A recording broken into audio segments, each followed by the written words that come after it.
Long before Greek sailors charted the wine-dark sea or Norse poets carved sagas into wood, people in the fertile lands between the Tigris and the Euphrates were already passing from mouth to mouth a story unlike anything the world had known. It spoke of a king who was more than a man yet bound to the same fate as any farmer or shepherd, of a wild companion who became his mirror and his brother, and of a journey that began in breathtaking victory and ended in a hard-won understanding of what endures.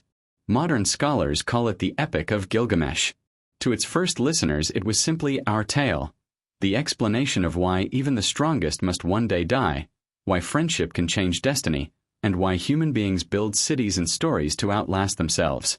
In fragment after fragment scratched into clay tablets, this epic preserves not only events but the pulse of the ancient mind. In this retelling you will travel with us from the gates of Uruk, a city of high walls, bustling markets, and temples that rose like stairways to the sky, into the distant wild where gods and spirits still held sway.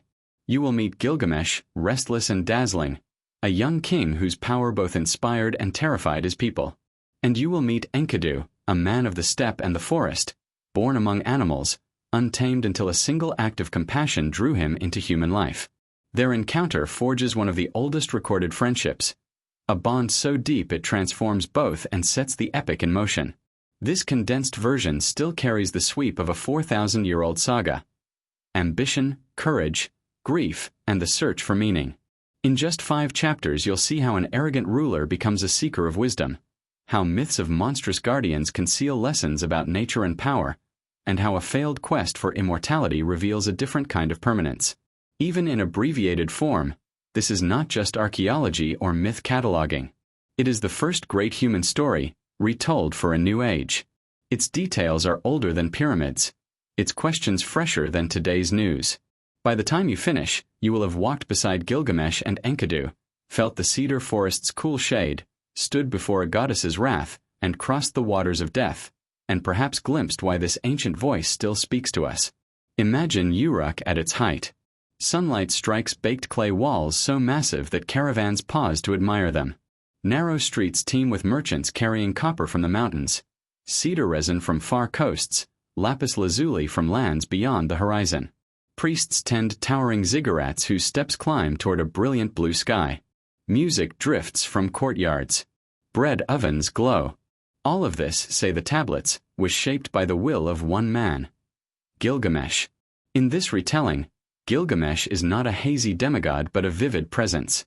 Part human, part divine, he stands head and shoulders above his peers. His strength builds temples and dams, but his restlessness turns into tyranny. He takes what he wants, exhausting the young men in endless building projects, claiming the right to sleep with brides before their husbands. The people of Uruk, awed and frightened, cry out to the gods for relief. This is where the epic begins, not with a hero's victory but with a city's despair. The answer to their prayer is not an army or a curse but a man, Enkidu. In the far wilderness, beyond tilled fields and irrigation canals, a hunter notices a strange figure among the gazelles. Hair matted, body powerful, he eats grass with the animals, sets free the traps and fills the pits. He is not beast, not citizen, but something in between. The hunter's father advises him to seek help at the temple. There a sacred woman named Shamhat agrees to go out and meet this wild man. Here the epic pauses to show us an unexpected kind of civilizing. Shamhat does not capture Enkidu with chains. She sits with him, offers food and drink, shares intimacy and words. Through days together he learns human speech, stories, and customs. His limbs, once as free as the wind, grow calmer. When he tries to rejoin the animals, they shy away. He feels a tug of new belonging and a pang of loss. In a few lines, the tablets sketch a profound truth. To become human is to step out of pure nature into community, but also to lose something wild. Enkidu travels with Shamhat to Uruk. As he approaches the city, the drums beat. Gilgamesh is on his way to another forced encounter with a bride. Enkidu plants himself at the threshold and blocks the king. The two collide like opposing storms. The tablets linger on the clash, walls shaking, doors splintering, people watching from rooftops. Dust swirls. For the first time, Gilgamesh meets someone his equal. For the first time, Enkidu channels his strength for a cause beyond himself. Neither wins decisively. They break off, panting, then look at one another and laugh. Out of that fight a friendship is born, one of the earliest in written literature. Gilgamesh and Enkidu embrace, and the city exhales. The tyrant's energy now has a companion, a mirror, a check. In the days that follow they become inseparable.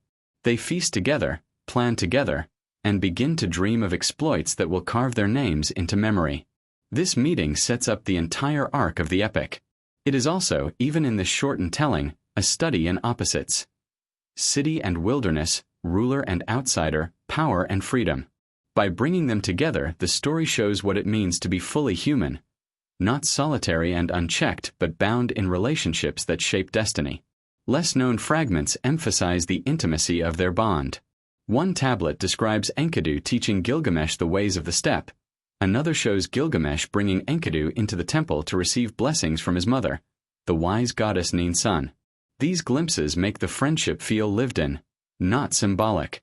We sense two young men laughing, sparring, and confiding their fears under the Mesopotamian stars.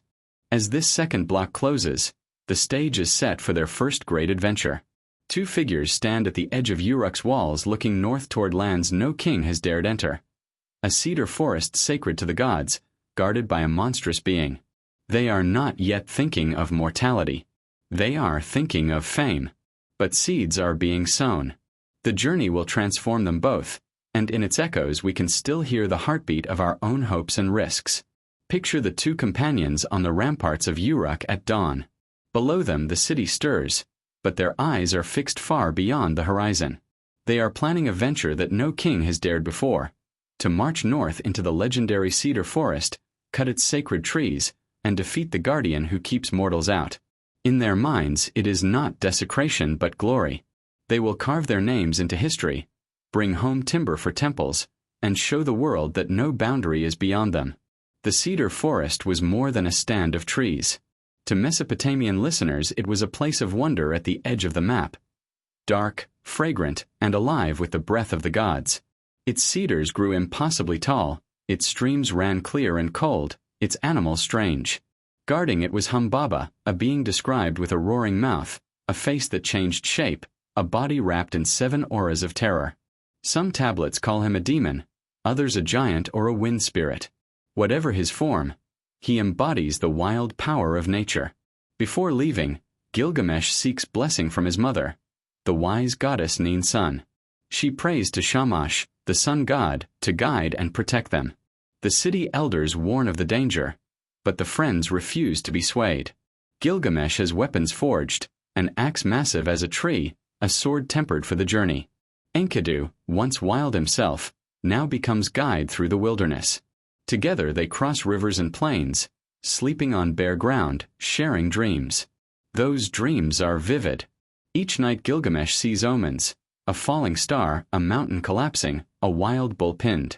Each time Enkidu interprets the symbols as favor from the gods. The motif repeats like a heartbeat, giving the narrative rhythm and a sense of destiny. It also shows how Mesopotamians read the world, every sign carrying a message if one knew how to interpret it. When they reach the forest, the text slows to describe its beauty. The cedars tower high, their shade is deep, their scent sweet, the tablets say. Birds call from branches, streams sing over stones. But a shadow moves among the trunks. Humbaba has sensed them. His voice shakes the trees. In some fragments he tries to frighten them away, warning that Enlil, the lord of the earth, will curse them for this trespass. In others he attacks outright. The battle is not a simple clash of swords. Gilgamesh prays to Shamash, who unleashes powerful winds to bind the monster. Humbaba's 7 auras are stripped one by one. At last he lies before them, pleading for his life, offering to serve Gilgamesh as a vassal. Here the epic shows its moral depth. Humbaba is not only an obstacle. He is a protector of a sacred realm. To kill him is to violate more than a law, it is to break a balance. Gilgamesh hesitates. Enkidu urges him to strike quickly before the gods intervene. Together they deliver the blow. They cut off Humbaba's head, fell the tallest cedar, and fashion a massive gate for Enlil's temple. In some versions they also raft the logs downriver on a huge float. They return to Uruk with trophies and praise, but under the triumph is a tremor of unease. For Gilgamesh this is a high point, the glory he dreamed of. For Enkidu it is the first true break with his former life. He who once freed animals from traps has slain the guardian of the wild. The tablets hint at omens of consequence. Enkidu dreams of mountains falling on him, and the gods begin to speak of retribution. This condensed retelling keeps the action but also the ambiguity. The cedar forest episode is not only a monster hunt. It is a story about overreach, about what happens when human ambition trespasses into the sacred. We sense it even before the next disaster arrives. Back in Uruk, the two heroes are at the peak of their fame. People line the streets to see the cedar beams and the severed head of Humbaba. The city rings with music and praise. Gilgamesh dresses in royal robes, his crown gleaming, Enkidu at his side. For a moment it seems they have outwitted the gods and secured immortal renown. But in the epic, every summit hides a descent. The higher they climb, the greater the price about to be paid. Among those watching from above is Ishtar, goddess of love, war, and the morning star. In Mesopotamian belief, she can grant abundance or disaster with the same hand. Seeing Gilgamesh radiant from his victory, she descends and offers him marriage, wealth, and divine protection. To spurn a goddess was unthinkable, but Gilgamesh does it publicly. He lists the fates of her previous lovers. Shepherds turned into wolves, gardeners struck down, horses crippled.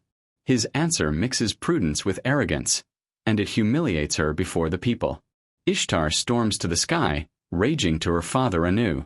She demands the bull of heaven to punish Uruk. At first Anu hesitates, warning that the bull will bring famine and open chasms in the earth. But Ishtar will not be denied. The bull of heaven descends, a cosmic disaster in animal form. The ground cracks, hundreds fall into the fissures it opens, and its hot breath scorches the plain. It is both mythic creature and natural catastrophe. Drought, quake, and plague rolled into one. Gilgamesh and Enkidu confront it together. Enkidu seizes the horns. Gilgamesh drives in his sword. Working as one, they kill the bull and offer its heart to Shamash, the sun god who has favored them. The crowd cheers again, but something has shifted. Killing a monster in a forbidden forest was one thing. Slaughtering a beast sent directly by the gods is open defiance. In a grimly comic gesture, Enkidu tears off the bull's thigh and throws it at Ishtar, who stands on Uruk's walls calling for vengeance. She retreats to her temple with her priestesses to mourn the bull. That taunt seals their fate. In a dream that night Enkidu sees the gods meeting in council. Anu, Enlil, and others debate what to do. Shamash pleads for mercy but is outvoted. One of the two heroes must die to restore balance. They choose Enkidu. The next day Enkidu falls ill. Fever and weakness grip the man who once ran with gazelles. He curses the trapper who first reported him, then softens and blesses Shamhat for bringing him friendship and glory. He begins to dream of the underworld, a house of dust where kings and priests alike wear feathers and eat clay. It is the oldest surviving description of the Mesopotamian afterlife. Not a paradise or hell, but a gray echo where all souls go. For Gilgamesh, this is unbearable. He has conquered forests and celestial beasts but cannot protect his friend from an invisible sentence. The tablets describe Enkidu wasting away over 12 days, telling prophetic visions, and finally dying. This is the hinge of the entire epic. Friendship, glory, and defiance of the gods have brought the heroes here. Now death asserts itself. This episode marks more than a second victory. It is the moment when victory turns to loss, when the gods draw a line even the strongest cannot cross. Without it, Gilgamesh would remain a swaggering demigod. With it, he becomes a man whose eyes are open to mortality. This is the pivot from external battles to an inner search for meaning. Enkidu's final days unroll on the tablets like a slow eclipse. The man who once raced antelopes now lies motionless, fever burning in his body. Each night he dreams of the underworld, a dim house of dust where all wear feathers, kings and beggars alike, eating clay, ruled by Ereshkigal. He tells Gilgamesh these visions with a mix of dread and resignation. It is the first time death in all its plainness enters the story. When the end comes, Gilgamesh is frantic. He touches Enkidu's heart but it no longer beats. He covers his friend's face as if to shield him, circles the bed like a lion robbed of its cub, rips off his royal garments and throws himself on the ground. For 7 days and nights he refuses burial, hoping for a sign of life. Only when the body begins to decay does he allow the funeral rites. Offerings are made, libations poured into the earth, statues commissioned. Even in anguish the king follows ritual, knowing that without proper rites a spirit may wander and torment the living. This moment transforms him. Until now he has been a demigod chasing fame. Now he is a man looking at his own mortality. He leaves Uruk, hair uncut, clothed in skins, eating whatever he finds, unable to bear the city's walls. He is haunted by a single question. Must I too die like Enkidu? Is there no escape? In this inversion he becomes what Enkidu once was, a wanderer at the margins, seeking answers beyond civilization. His memory stirs with a name, Utnapishtim, the one human granted eternal life after surviving the flood. Perhaps this figure holds the secret. Gilgamesh crosses deserts, mountains, and twin peaks guarded by scorpion men. They warn no mortal has ever passed, but his grief persuades them. He walks through a 12-league tunnel of total darkness, emerging into a jeweled garden where trees bear precious stones instead of fruit, a vision of abundance and permanence. There he meets Siduri, a tavern-keeper goddess by the sea. Seeing his gaunt state, she tells him, "When the gods made mankind, they kept life for themselves. Fill your belly, dance, cherish the child's hand, delight in the wife's embrace. This is the lot of humanity." It is one of the oldest carpe diem speeches in world literature. But Gilgamesh cannot accept it. He demands to see Utnapishtim. With the ferryman Urshanabi, he crosses the waters of death to the far shore. Utnapishtim listens to his story and reveals the truth. Immortality is not earned. It was a one-time gift from the gods. He tests Gilgamesh. Stay awake 6 days and 7 nights, and the king fails, falling asleep almost immediately. Utnapishtim's wife pities him and suggests giving him something. So Utnapishtim tells of a plant on the seafloor that restores youth. Gilgamesh ties stones to his feet, dives and retrieves it. Joy floods him. He will share it with Uruk's elders. But on the way home he stops to bathe. A snake, drawn by the scent, steals the plant and sheds its skin as it slithers away. Renewal belongs to nature, not to man. Gilgamesh sits and weeps. His last chance is gone. Yet something shifts. He no longer rages at the gods. He turns his face back toward his city. When the walls of Uruk come into view, the story circles back to where it began. Gilgamesh shows the ferryman the massive ramparts and temples, inviting him to climb and examine their foundations. The message is clear without being spoken. You cannot defeat death, but you can build, create, and tell stories that outlast you. His immortality lies not in his body but in the city, the walls, the epic itself. Even in this shortened version, the arc is complete. A tyrant becomes a friend's death makes him a seeker returns home with new eyes. What endures is not a magic herb or a secret rite but the wisdom that life's meaning is in the bonds and works we leave behind. That is why the first great story still speaks, across clay tablets, across millennia, across languages, to anyone asking what it means to be human.